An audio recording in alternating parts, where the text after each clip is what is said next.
আসসালামু আলাইকুম। জানিয়ে দিব এই মাত্র পাওয়া সংবাদ। প্রথমেই বলে দিচ্ছি সংবাদ শিরোনাম, এরপর বলবো বিস্তারিত।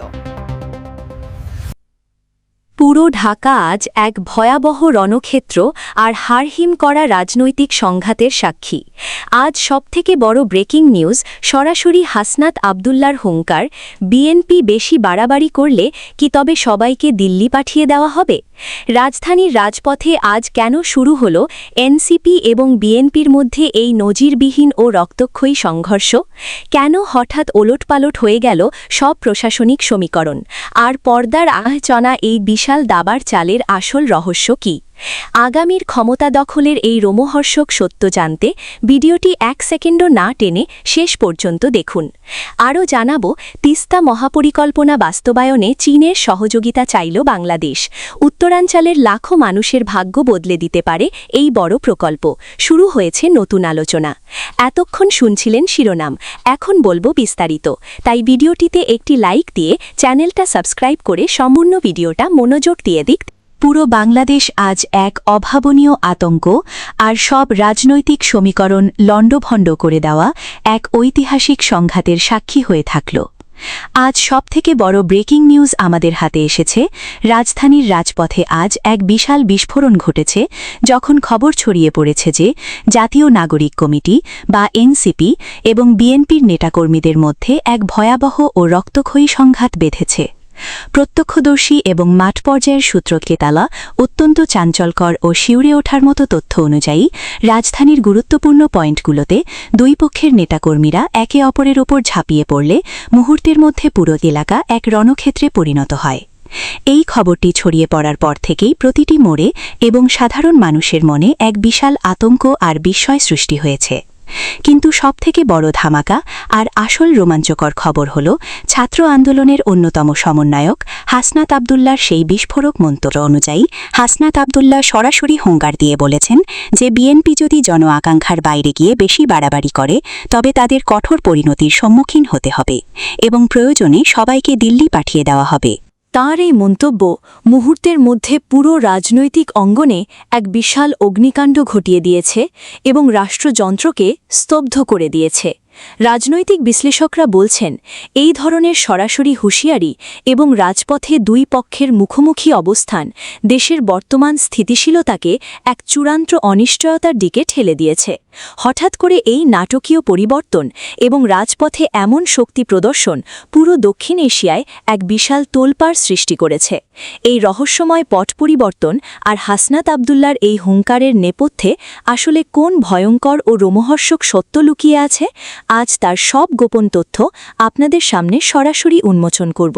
পরিস্থিতির ভয়াবহতা বুঝতে 1 সেকেন্ডও না টেনে পুরো ভিডিওটি শেষ পর্যন্ত দেখুন, কারণ আজকের এই প্রতিবেদন দেশের শাসন ব্যবস্থা আর আগামীর ক্ষমতা দখল নিয়ে সবথেকে বড় ঘোষণা হতে যাচ্ছে। আন্তর্জাতিক গোয়েন্দা সংস্থা এবং রাজনীতির নীতি নির্ধারণী মহল থেকে পাওয়া অত্যন্ত শিউরে ওঠার মতো তথ্য অনুযায়ী এই সংঘাতটি কোনো সাধারণ হাতাহাতি নয়, বরং এটি এক সুপরিকল্পিত দাবার চাল হতে পারে। বিশ্বস্ত সূত্র বলছে, পর্দার আড়ালে চলা অনেক গোপন সমঝোতা এবং বিশেষ শক্তির উস্কানির ফলেই এমন একটি পরিস্থিতির সৃষ্টি হয়েছে যা দুই পক্ষকে এক চরম মুখোমুখি অবস্থানে দাঁড় করিয়ে দিয়েছে। এই হঠাৎ ঘটে যাওয়া ঘটনা প্রবাহ প্রমাণ করছে যে বাংলাদেশের রাজনীতি এখন আর কেবল আলোচনার টেবিলে সীমাবদ্ধ নেই, এটি এখন সরাসরি এক রাজপথ দখলের লড়াইয়ে রূপ নিয়েছে যা সাধারণ মানুষের কল্পনাকেও ছাড়িয়ে গেছে। গোয়েন্দা সংস্থাগুলো বলছে, হাসনাত আবদুল্লার এই দিল্লি পাঠিয়ে দেওয়ার হুমকি আসলে ক্ষমতার ভারসাম্য লণ্ঠভণ্ড করে দেওয়ার একটি সুগভীর মাস্টার প্ল্যান হতে পারে। নথিপত্র অনুযায়ী এই নতুন সমীকরণ আসলে ক্ষমতার মসনদে এক বড় ধরনের ওলটপালটের ইঙ্গিত দিচ্ছে, যা আগামী রাজনৈতিক মানচিত্রকে মুহূর্তের মধ্যে বদলে দিতে পারে। আজ দুপুর হতেই যখন সংঘর্ষের বার্তা এবং হাসনাত আবদুল্লার হুমকির খবর রাজপথে ছড়িয়ে পড়ে, তখন থেকেই প্রশাসনের অন্দরমহলে চরম আতঙ্ক আর বিশৃঙ্খলা সৃষ্টি হয়েছে। বিশ্লেষকরা বলছেন, এই খবর বর্তমান রাজনৈতিক নেতৃত্বের জন্য এক চূড়ান্ত সতর্কবার্তা, যা প্রমাণ করছে যে রাজপথের দখল নিতে যে কোনো সময় বড় ধরনের সংঘাত শুরু হতে পারে। রাজধানীর প্রতিটি মোড়ে আজ একটাই আলোচনা, কেন হঠাৎ এই সংঘাত শুরু হলো আর রাজনৈতিক দলগুলোর পরবর্তী পদক্ষেপ আসলে কি? প্রশাসনের অন্দরমহলে কান পাতলে শোনা যাচ্ছে, এই বিশাল পরিবর্তনের খবর পাওয়ার পর থেকে অনেক উচ্চপদস্থ কর্মকর্তা এখন বাংলাদেশের বহুল আলোচিত তিস্তা মহাপরিকল্পনা বাস্তবায়নে চীনের সহযোগিতা চেয়েছে বাংলাদেশ সরকার। সম্প্রতি ঢাকায় বাংলাদেশ ও চীনের উচ্চ পর্যায়ের বৈঠকে এই বিষয়টি গুরুত্বের সঙ্গে আলোচিত হয়েছে বলে কূটনীতিক সূত্রে জানা গেছে। দীর্ঘদিন ধরে ঝুলে থাকা তিস্তা নদীভিত্তিক এই বৃহৎ প্রকল্প বাস্তবায়ন হলে উত্তরাঞ্চলের কৃষি, নদী ব্যবস্থাপনা, পানি সংরক্ষণ এবং বন্যা নিয়ন্ত্রণ ব্যবস্থায় বড় ধরনের পরিবর্তন আসবে বলে মনে করছেন সংশ্লিষ্টরা।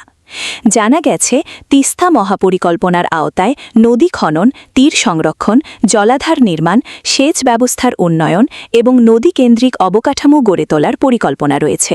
বিশেষ করে শুষ্ক মৌসুমে তিস্তার পানি সংকট এবং বর্ষাকালে ভয়াবহ ভাঙন ও বন্যা পরিস্থিতি মোকাবিলায় এই প্রকল্পকে অত্যন্ত গুরুত্বপূর্ণ হিসেবে দেখা হচ্ছে। বাংলাদেশ সরকার মনে করছে, প্রকল্পটি বাস্তবায়ন হলে উত্তরাঞ্চলের লাখো মানুষ সরাসরি উপকৃত হবে এবং কৃষি উৎপাদনও উল্লেখযোগ্যভাবে বৃদ্ধি পাবে। কূটনীতিক সূত্রগুলো বলছে, বাংলাদেশ সরকার চীনের কাছে প্রযুক্তিগত সহায়তা, বিনিয়োগ এবং প্রকল্প বাস্তবায়নে সহযোগিতা চেয়েছে। এর আগে চীন তিস্তা নদী ব্যবস্থাপনা নিয়ে একটি প্রাথমিক সমীক্ষাও পরিচালনা করেছিল। সেই ধারাবাহিকতায় এখন প্রকল্প বাস্তবায়নের বিষয়টি আবারও সামনে এসেছে।